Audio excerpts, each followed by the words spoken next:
Hi gang, it's Rick Orlando here for Field Goods Kitchen. I'm going to be making great recipes for you on the YouTube channel, on the Field Goods website, on Radio Woodstock's Facebook Live, everywhere that you can get these great recipes using fantastic local upstate ingredients that are delivered to your door from my good friends at Field Goods. Go to field-goods.com to see what's in inventory for the following week's delivery.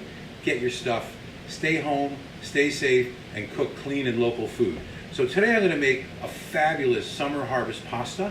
We're going to use local tomatoes, local corn, local garlic scapes, local basil.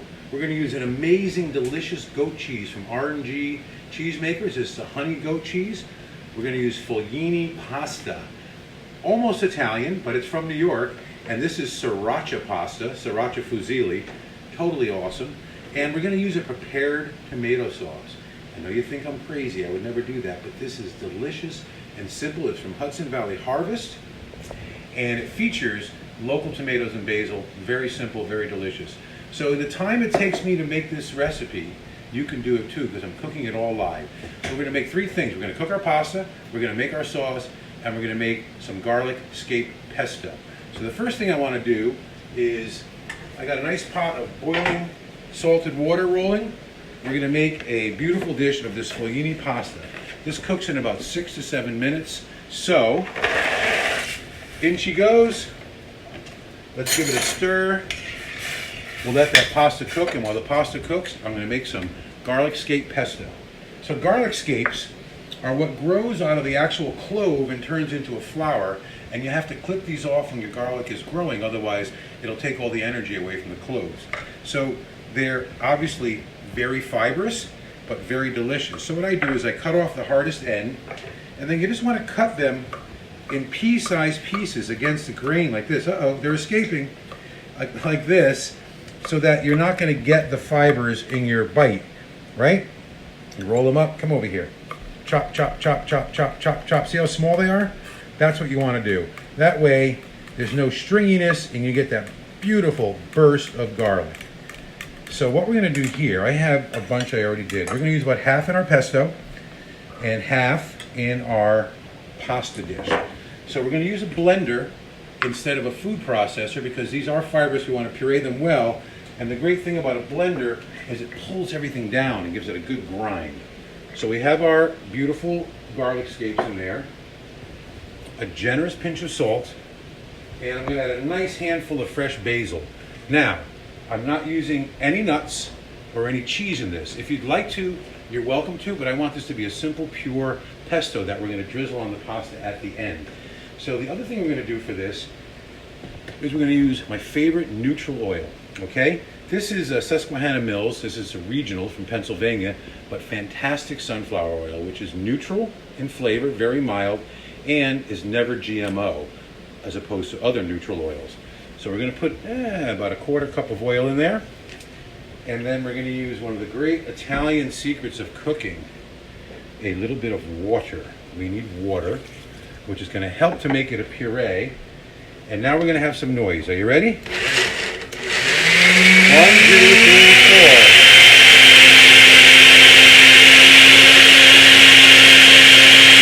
All right. See what the blender does? It pulls everything down and together. This is a loose, drizzleable pesto. It's going to be really delicious. We're going to finish our pasta with this. So now that that's done and our water is rolling along, let's heat up a pan. Oops, come on, fire up. A nice heavy pan here, and I'm going to show you how quick it is to make this pasta. Give our pasta a stir. Looks great. We're going to put some more of this beautiful sunflower oil in here.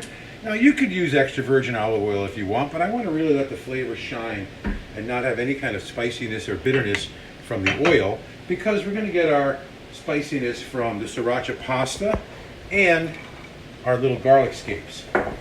One of my secrets of doing saute, add a little salt right at the beginning. It's going to bring your flavors up and over, give them a nice touch. Now, we're going to add a little bit of chili pepper to this. You don't have to, but I believe you should. It's good for your heart, good for your soul. Now, the heat from the chili peppers is not in the seeds, contrary to your myths.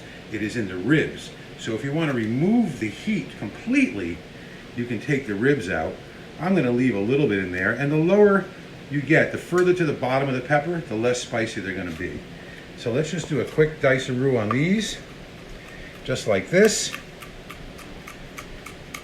And we're going to put them right in there. See, we're not adding any garlic because we have garlic scapes.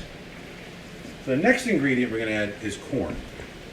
Now you can go to my YouTube channel. I have a video on how to preserve your summer corn, but this is the way to do it.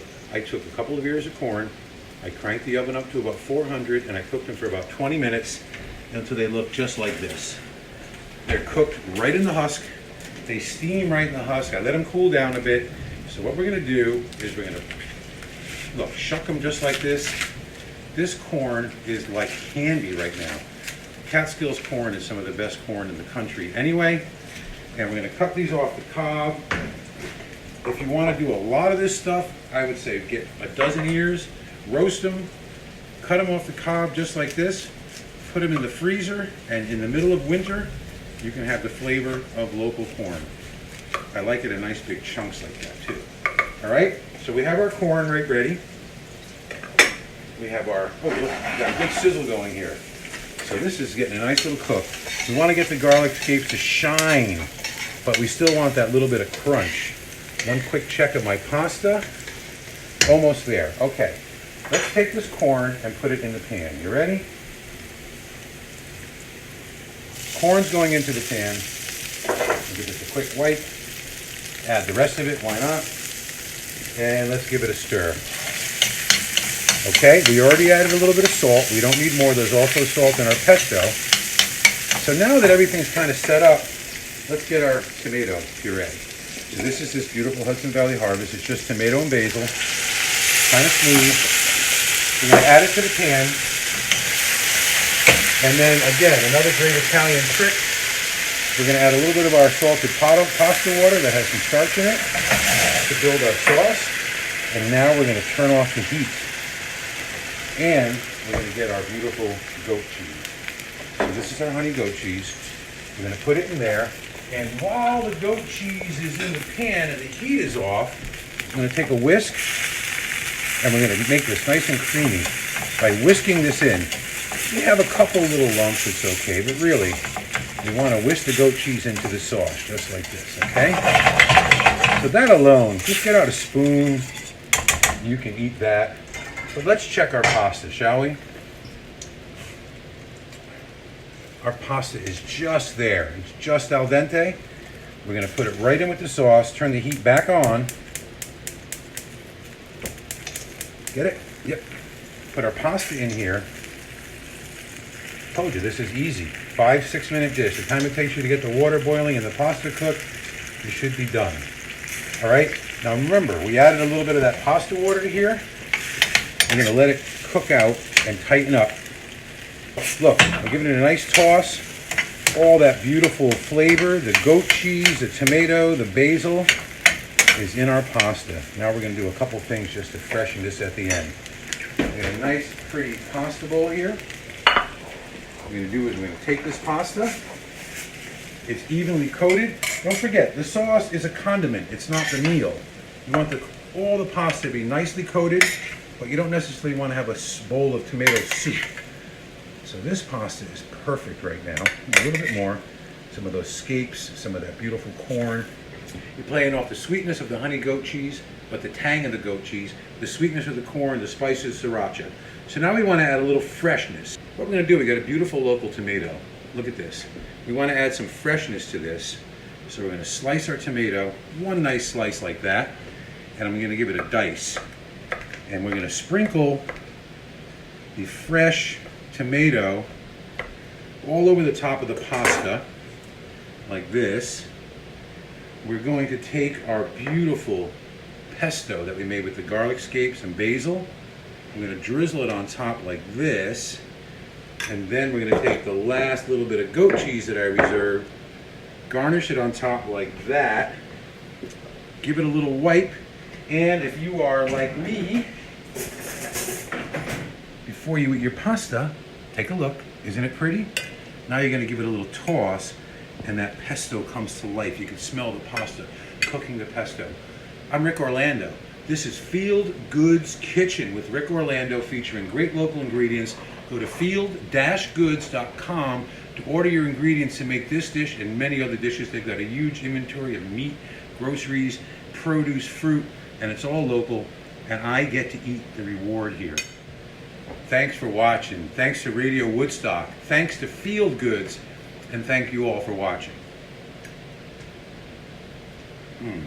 Wow, so good.